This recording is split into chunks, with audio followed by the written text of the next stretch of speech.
प्रिय विद्यार्थियों, आज हम बीए प्रथम वर्ष में तटस्थता वक्र व कीमत रेखा की सहायता से प्रतिस्थापन प्रभाव यानी सब्स्टिट्यूशन इफेक्ट के बारे में अध्ययन करेंगे।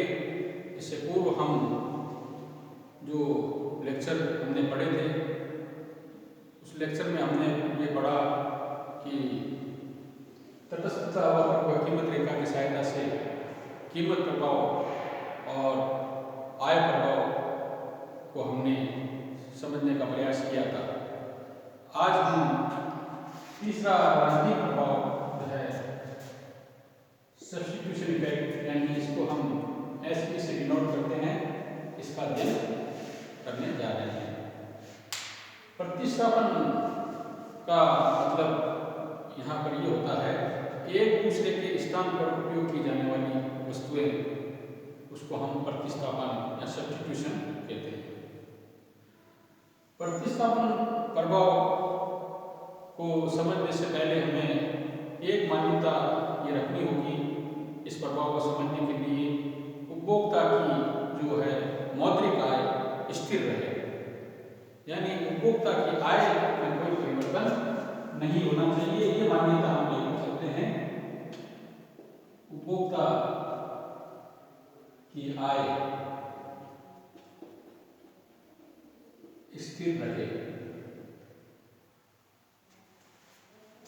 उपभोक्ता की आय स्थिर रहेगी और केवल दो वस्तुएं, वस्तु X और वस्तु Y की कीमतों में इस तरह बदलाव होगा कि एक वस्तु की कीमत गिर जाएगी या घट जाएगी और दूसरी वस्तु की कीमत बढ़ जाएगी। और ऐसी स्थिति में उन दोनों वस्तुओं की मात्रा पर क्या प्रभाव पड़ता है उसका अध्ययन हम प्रतिस्थापन प्रभाव के अंतर्गत करते हैं। तो देखिए प्यारे बच्चों, प्रतिस्थापन प्रभाव का अर्थ यहाँ पर ये हुआ उपभोक्ता की आय स्थिर रहने पर दो वस्तुओं की कीमतों में इस प्रकार सापेक्ष परिवर्तन हो कि एक वस्तु सस्ती हो जाए और दूसरी वस्तु महंगी हो जाए। तो ऐसी स्थिति में एक उपभोक्ता सस्ती वस्तु की अधिक मात्रा खरीदेगा और महंगी वस्तु की कम मात्रा खरीदेगा। इसी को हम प्रतिस्थापन प्रभाव कहते हैं। उदाहरण के रूप में हम यहाँ ले सकते हैं, जैसे हम दो वस्तु ले रहे हैं, वस्तु X और वस्तु Y। यदि उपभोक्ता की आय स्थिर रहे और X और Y वस्तु की कीमतें इस तरह बदले कि X वस्तु की कीमत घट जाए और Y वस्तु की कीमत बढ़ जाए, तब उपभोक्ता Y वस्तु की मात्रा को कम कर देगा और उसके स्थान पर X वस्तु की मात्रा को बढ़ा देगा। इसी को हम प्रतिस्थापन प्रभाव कहते हैं। X वस्तु की मात्रा इसलिए बढ़ाई जा रही है क्योंकि X वस्तु की कीमत घट चुकी है और Y वस्तु की मात्रा इसलिए घटाई जा रही है क्योंकि Y वस्तु की कीमत बढ़ चुकी है। अब उपभोक्ता इन दोनों वस्तुओं में Y की मात्रा कम करता है और उसके स्थान पर X वस्तु की मात्रा को बढ़ाता है। इसी को हम प्रतिस्थापन प्रभाव कहते हैं। प्रतिस्थापन प्रभाव को हम एक सूत्र की सहायता से भी निकाल सकते हैं, जैसे हमने आय प्रभाव को निकाला था। देखिए प्रतिस्थापन प्रभाव का सूत्र है यहाँ पर, प्रतिस्थापन प्रभाव कीमत प्रभाव माइनस आय प्रभाव, या यूँ कह सकते हैं हम substitution effect is equal to price effect minus income effect. यानी कीमत प्रभाव में से यदि हम आय प्रभाव को निकाल दें या घटा दें तो जो प्रभाव शेष रहता है उसी को हम प्रतिस्थापन प्रभाव कहते हैं। ये ठीक उसी तरह है जिस तरह हमने आय प्रभाव में पढ़ा था। आय प्रभाव निकालने के लिए हमने कीमत प्रभाव में से प्रतिस्थापन प्रभाव को हटाया था, निकाला था, घटा दिया था, तब हमें आय प्रभाव की प्राप्ति हुई थी। ठीक उसी प्रकार यदि हम प्रतिस्थापन प्रभाव पढ़ रहे हैं तब हमें कीमत प्रभाव में से आय प्रभाव को निकाल देंगे या घटा देंगे, तब हमें प्रतिस्थापन प्रभाव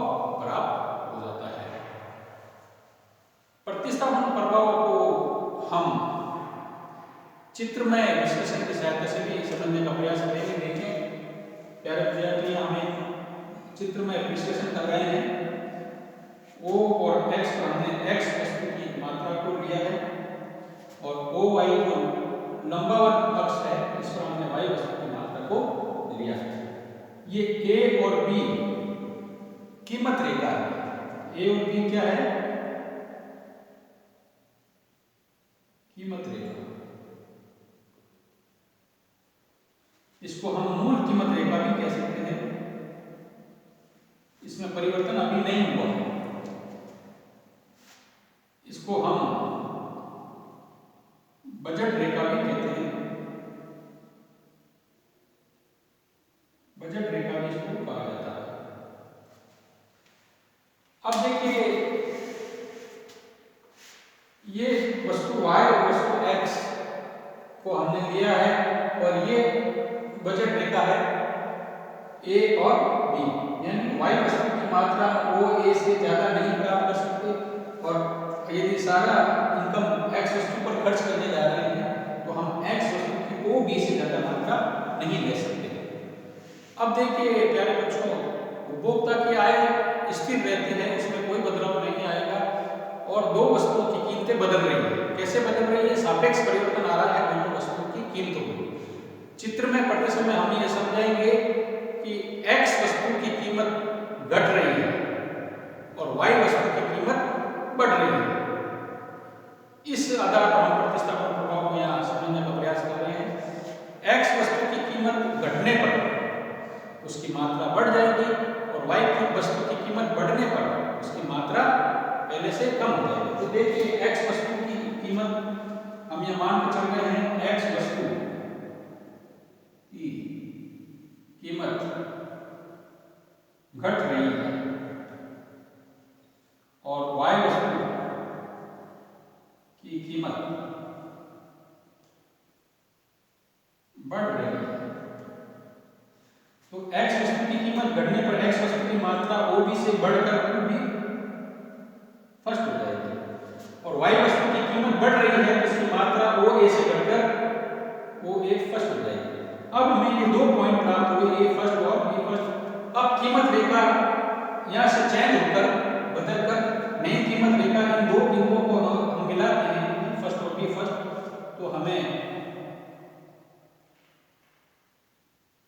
ये नई कीमत रेखा की प्राप्ति हो जाती है। इसको हमने डॉट डॉट किया है। अब नई कीमत रेखा जो है, नई कीमत रेखा हमें प्राप्त हुई A फर्स्ट B फर्स्ट। ये नई कीमत रेखा क्यों प्राप्त हुई?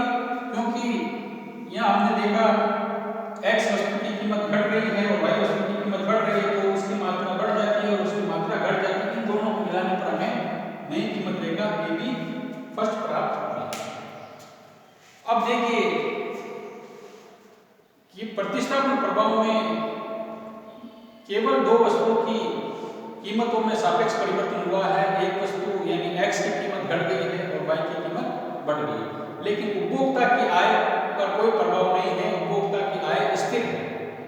तो ऐसी स्थिति में इस प्रभाव में हम प्रतिस्थापन प्रभाव में जो उदासीनता वक्र की जब हम बात करेंगे तो यहाँ पर उदासीनता वक्र एक ही रहेगा, उदासीनता वक्र नहीं बदलेगा। केवल कीमत रेखा बदल रही है लेकिन उदासीनता वक्र एक ही रहेगा, क्योंकि उपभोक्ता की आय में कोई बदलाव नहीं हुआ, अर्थात उसका संतुष्टि का लेवल स्थिर रहेगा। संतुष्टि का जो लेवल है या उपयोगिता का जो स्तर है वो एक जैसा रहेगा।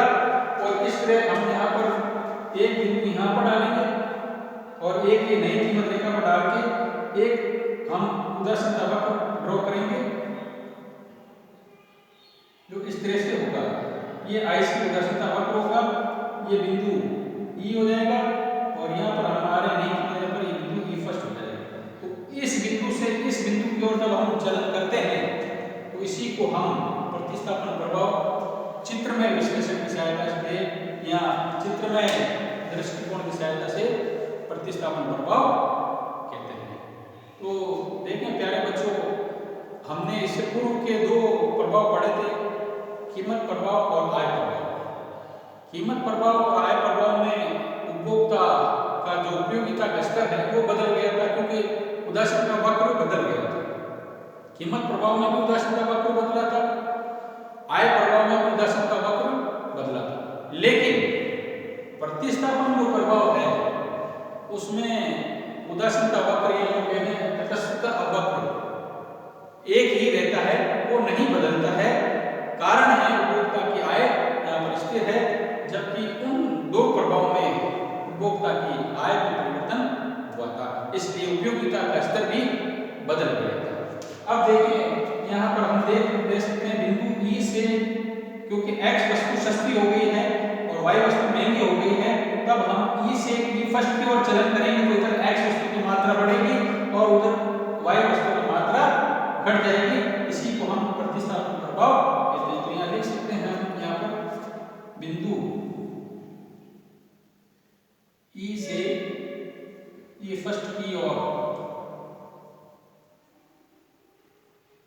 चलन करना प्रतिस्थापन प्रभाव को बता रहा है, प्रतिस्थापन प्रभाव को दर्शा रहा है। ये जो है प्रतिस्थापन प्रभाव है ई से ई फर्स्ट। तो यहाँ से जब हम यहाँ आ रहे हैं, इसी को हम प्रतिस्थापन प्रभाव या सब्स्टिट्यूशन इफेक्ट कहते हैं। अब देखिए प्रतिस्थापन प्रभाव जो है वो हमेशा धनात्मक होता है, पॉजिटिव होता है, चाहे वस्तु घटिया हो चाहे वस्तु श्रेष्ठ हो, सभी वस्तुओं में प्रतिस्थापन प्रभाव जो है वो धनात्मक होता है। तो प्यारे बच्चों, ये हमने तटस्थता वक्र और कीमत रेखा की सहायता से तीन प्रकार के प्रभाव को हमने तीन अलग अलग लेक्चर में समझा। पहले हमने कीमत प्रभाव को समझा, फिर हमने आय प्रभाव को समझा और आज हमने प्रतिस्थापन प्रभाव को समझा। उम्मीद करता हूँ आपको तीनों प्रभाव समझ आ चुके होंगे। धन्यवाद।